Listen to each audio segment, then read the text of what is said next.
खोलने के लिए कोशिश हो रही है।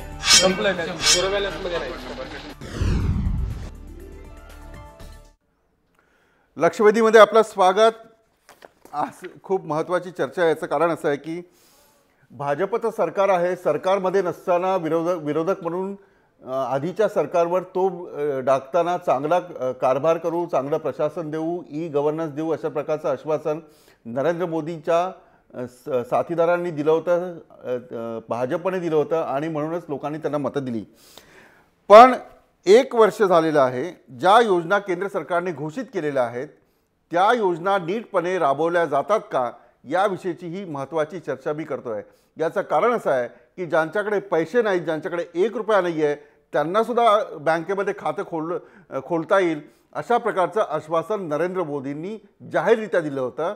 जनधन योजना घोषित केली होती आणि या जनधन योजनेची ऐशी तशी कशी होते याचा खास रिपोर्ट जो आहे जय महाराष्ट्राकडे आहे। जय महाराष्ट्राच्या निलेश जगताप या प्रतिनिधीनं जनधन योजनेची कशी अंमलबजावणी होते त्याचं स्टिंग ऑपरेशन केलेलं आहे। हे दुसऱ्यांदा केलेलं आहे। तर पहिल्यांदा केल्यानंतर आश्वासन देण्यात आलं होतं की अशा प्रकारचा कुठलाही गैरकारभार किंवा अडवणूक केली जाणार नाही, पण निलेश जगतापने याचा पाठपुरावा केला आणि जे जनधन योजनेत चाललेलं आहे ते दाखवण्याचा प्रयत्न, महाराष्ट्राला दाखवण्याचा प्रयत्न त्यांनी केलेला आहे। मी चर्चा करणार आहे की नरेंद्र मोदींनी केलेल्या घोषणांची अंमलबजावणी करण्याची जबाबदारी कोणाची आहे? ती बँकांची आहे का, भाजप कार्यकर्त्यांची आहे, मंत्र्यांची आहे, सरकारची आहे की कोणाची आहे की या योजना घोषित करायच्या आणि अशाच सोडून द्यायच्या? ही महत्त्वाची चर्चा आहे। या चर्चेत सहभागी होतात सुकृत खांडेकर, ज्येष्ठ पत्रकार। या चर्चेत बीजी कोळसे पाटील, सामाजिक कार्यकर्ते आणि माजी न्यायमूर्ती या चर्चेत सहभागी होतात। सुनील राणे, मुंबई प्रदेश सचिव, भाजपचे या चर्चेत थोड्याच वेळात सहभागी होतील। महेश तपासे, राष्ट्रवादी काँग्रेसचे प्रवक्ते, थोड्याच वेळात या चर्चेत सहभागी होतील। पण चर्चा सुरू करण्याआधी जनधन योजनेचं काय होतंय हे पाहूया। आज खाता खोलने के लिए कोशिश हो रही है और मैं मानता हूं यहीं से गरीबों की जिंदगी के सूर्योदय का आरंभ होता है। मोदींनी दाखवलेलं हे स्वप्न बैंकिंग सेक्टर खरंच जनधन योजनेचा फायदा गरिबांना झाला का? पहले मैं भी परिवार की सुरक्षा को लेकर बहुत चिंतित था बिटिया, लेकिन जब मैंने प्रधानमंत्री जनधन योजना के तहत बैंक खाता खोला तो मुझे मिला 1 लाख रुपए का दुर्घटना बीमा मुफ्त, जिससे अपना और अपने परिवार का भविष्य सुरक्षित हो गया। सिनेमागृहात जा नाहीतर घरात टीव्ही बघा, मोदींच्या जनधन योजनेची जाहिरात काही वेळ का होईना आपला ताबा घेते। जाहिरातीतून ती आस्था दाखवली जाते, ती फक्त शब्दांची जादू आहे असं आता स्पष्ट झालंय।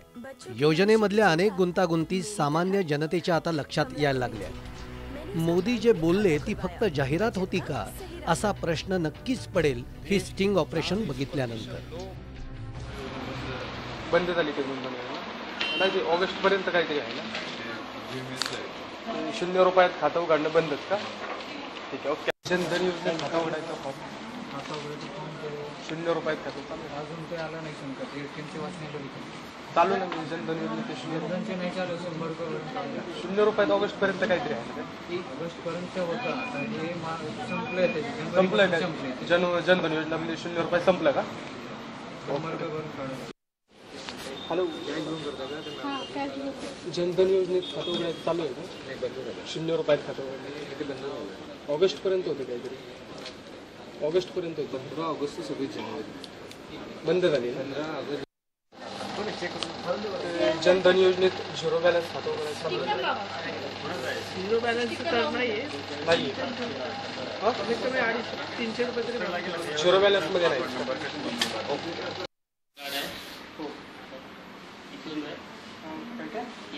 हो, काय पैसे 100 रुपये 0 रुपयात आहे काहीतरी, 100 रुपये कमीत कमी बॅलन्स ठेवावं लागतं साहेब। 0 रुपयात नाही ना जनधन योजनेअंतर्गत 0 रुपयात खातं उघडायची योजना। हां, जनधन योजना बंद, नवीन अकाउंट ओपन करण्यासाठी जनधन का यहाँ पर नहीं है। जनधन योजना पहले मैं भी परिवार की सुरक्षा मोदींनी जाहिरातीच्या जोरावर जनाधार मिळवला, मात्र त्यांची फसवणूक जाहिरातीतूनच होतीये असा समज या जनधन योजनेतून होतो। 0 बॅलन्स अकाउंट उघडलं जाईल, प्रत्येक गरीबाचं बँकेत अकाउंट उघडण्याची संधी भाजप सरकार म्हणजेच मोदी सरकार देत आहे अशी अफवा होती असं म्हटलं तर वावगं ठरणार नाही. त्यामुळे या योजनेचा फार्स पाहिला तर म्हणावंसं वाटतं की मोदींच्या जनधन योजनेची ऐशी तैशी. ब्युरो रिपोर्ट, जय महाराष्ट्र. आपण पाहिलं ऑगस्टपर्यंत चालणारी ही योजना संपली अशा प्रकारचं वक्तव्य किंवा अशा प्रकारची माहिती माझ्याकडे काही बँकांची नावं आहेत जे निलेश जगतापने पाठवलेली आहेत. बँक ऑफ महाराष्ट्र वडकी शाखा आहे, बँक ऑफ महाराष्ट्र फुरसुंगी शाखा, हडपसर शाखा, मांजरी शाखा, पुन्हा आंध्रा बँकेची हडपसर शाखा, इंडियन बँक आहे, हडपसर शाखा आहे, ससाणे नगर शाखा. ते असं म्हणतात की जनधन यहाँ पर नहीं है. बँक ऑफ महाराष्ट्र हडपसर शाखा या सर्व बँकांमध्ये तब्बल 8 ठिकाणी स्टिंग ऑपरेशन जय महाराष्ट्राने केले आणि या बँकांमध्ये जनधन योजना बंद झाली आहे किंवा 250 ते 300 रुपये द्या म्हणून त्यांच्याकडे पैसे मागितले जात आहेत. आता प्रश्न असा उठतो की ही योजना घोषित केल्यानंतर त्याची अंमलबजावणी कुणी करायची किंवा ती अंमलबजावणी होत नसेल तर त्याच्यावर कंट्रोल कुणी ठेवायचं. मी सगळ्यात आधी कोळसे पाटील यांच्याकडे जातो. कोळसे पाटील साहेब, केंद्र सरकारने किंवा एखादी योजना घोषित केली तर त्याच्यावर नियंत्रण ठेवण्याची जबाबदारी कोणाची असते?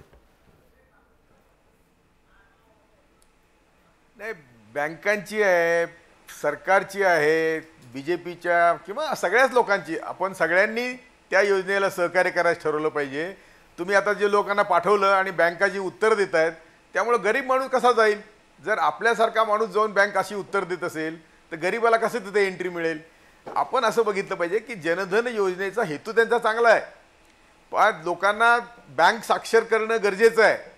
परंतु बँक साक्षर करताना बँका त्या ओझ्याने कोलमडल्या तर काय याचे काही विचारच केलेले नाही. आज त्याचा जो खर्च होतो एक अकाउंट उघडायचा तो जर मिळत नसेल, म्हणून ही सगळी भूलथाप आहे. आम्ही पहिल्यांदा जर मोदींना खरंच काही करायचं असेल तर 1000च्या 500च्या नोटा बंद केल्या पाहिजेत जगामध्ये.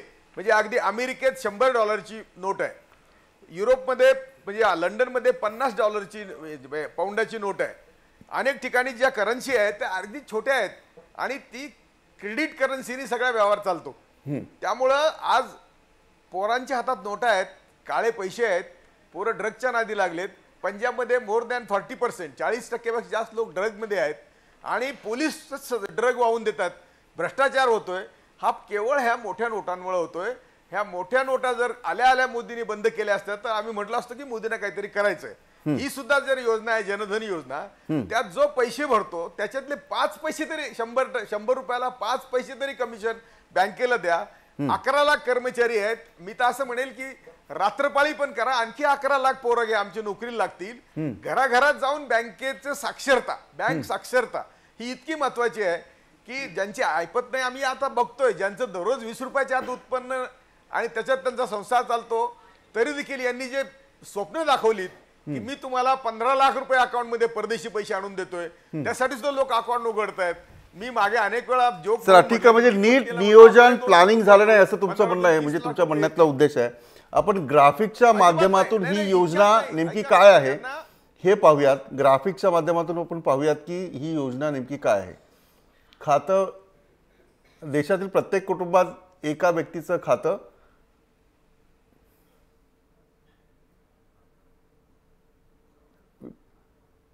खातं उघडण्यासाठी एकही पैसा लागणार नाही असं या योजनेचं वैशिष्ट्य आहे. खातं उघडल्यानंतर आधार कार्ड धारकांसाठी 5,000 रुपयांच्या ओव्हरड्राफ्टची सुविधा, म्हणजे 0 पैशात खातं उघडा आणि नंतर 5,000 रुपयाचा ओव्हरड्राफ्ट तुम्ही काढू शकता. एकही रुपया न भरता खातं उघडलेल्यांना 1 लाख रुपयांचा अपघाती विमा. बिलकुल या चर्चेत सहभागी होतात सुनील राणेजी. राणे साहेब, आपलं स्वागत. कशी सुरू आहे जनधन योजना? जनधन योजना ही फार चांगल्या प्रकारे संपूर्ण हिंदुस्थानामध्ये सुरू आहे. आपल्याला माहीतच असेल की 15 ऑगस्ट 2014 या देशाच्या प्रधानमंत्री आदरणीय नरेंद्रभाई मोदीजी यांनी याची घोषणा केली. 28 ऑगस्ट पासून 28 ऑगस्ट 2014 यापासून ही योजना पूर्ण देशभरामध्ये अंमलात आणली गेली. सुरुवातीला याचं टार्गेट आपण जवळजवळ 7.5 कोटी लोकांपर्यंत पोहोचवण्याचं उद्दिष्ट ठेवलं होतं. पण मला वाटतं की जानेवारीमध्ये जेव्हा आपण या योजनेचा सफलता किंवा ही योजना गावागावामध्ये शहरामध्ये पोहोचली की नाही आणि किती लोकांनी याच्यामध्ये खाती उघडली असं जेव्हा एक अहवाल तयार केला गेला तेव्हा असं लक्षात आलं की जवळजवळ 11.5 कोटी लोकांनी यामध्ये खाती उघडली आणि आपण शून्य बॅलन्स मध्ये खाती उघडावीत असं पंतप्रधानांचं आव्हान असताना सुद्धा जवळजवळ 9,188 कोटी रुपये या बँकेच्या खात्यांमध्ये जमा केले गेले. म्हणजे ठीक आहे सुनीलजी थांबा, तुम्ही सुनीलजी थांबा जरा, कारण तुम्ही जय महाराष्ट्राने जे स्टिंग ऑपरेशन केलं आहे ते पाहिलेलं नाही आहे, ऐकलेलं नाही आहे. मी तुम्हाला ते ऐकवतो, नंतर तुमच्याकडून उत्तर घेतो. आपण हा रिपोर्ट पाहूयात पुन्हा एकदा की जनधन योजनेची ऐशी तैशी कशी झालेली आहे. 8 बँका त्याचे कर्मचारी काय उत्तर देतात ते सुनीलजी ऐका तुम्ही. खाता खोलने के लिए कोशिश हो रही है और मैं मानता हूं यहीं से गरीबों की जिंदगी के सूर्योदय का आरंभ होता है. मोदींनी दाखवलेलं हे स्वप्न बैंकिंग सेक्टर खरंच जनधन योजनेचा फायदा गरिबांना झाला का? पहले मैं भी परिवार की सुरक्षा को लेकर बहुत चिंतित था बिटिया, लेकिन जब मैंने प्रधानमंत्री जनधन योजना के तहत बैंक खाता खोला तो मुझे मिला 1 लाख रुपए का दुर्घटना बीमा मुफ्त, जिससे अपना और अपने परिवार का भविष्य सुरक्षित हो गया. सिनेमागृहात जा नाही तर घरात टीव्ही बघा. मोदींच्या जनधन योजनेची जाहिरात काही वेळ का होईना आपला ताबा घेते. जाहिरातीतून ती आस्था दाखवली जाते, ती फक्त शब्दांची जादू आहे असं आता स्पष्ट झालंय. योजनेमधल्या अनेक गुंतागुंती सामान्य जनतेच्या आता लक्षात यायला लागल्या. मोदी जे बोलले ती फक्त जाहिरात होती का असा प्रश्न नक्कीच पडेल ही स्टिंग ऑपरेशन बघितल्यानंतर. बंद झाली ते नाही, ऑगस्ट पर्यंत काहीतरी आहे ना.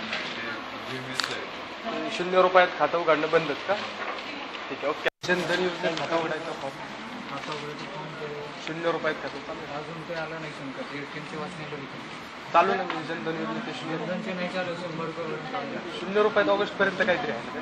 ऑगस्ट पर्यंत होतं. आता हे संपलंय ते. संपलंय का? जनधन योजनेमध्ये 0 रुपये संपलं का?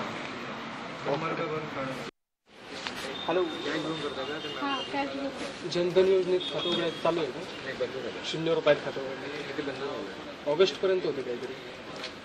ऑगस्ट पर्यंत होतं. 15 ऑगस्ट ते 26 जानेवारी बंद झाली ना. जनधन योजनेत 0 बॅलन्स खातं उघडायचं 0 बॅलन्स तर नाहीये. नाही, कमीत कमी 300 रुपये तरी 0 बॅलन्स मध्ये नाही.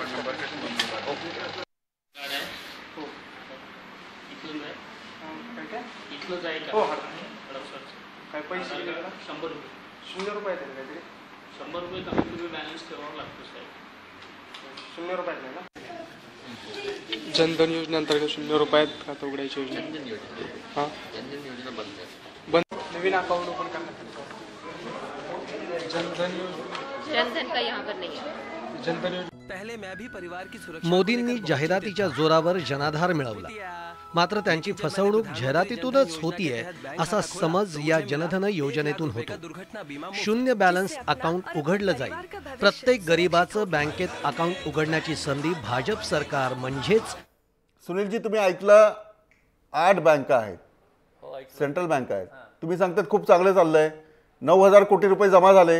ही अशी तुमची जनधन योजना चालली आहे, काय म्हणाल?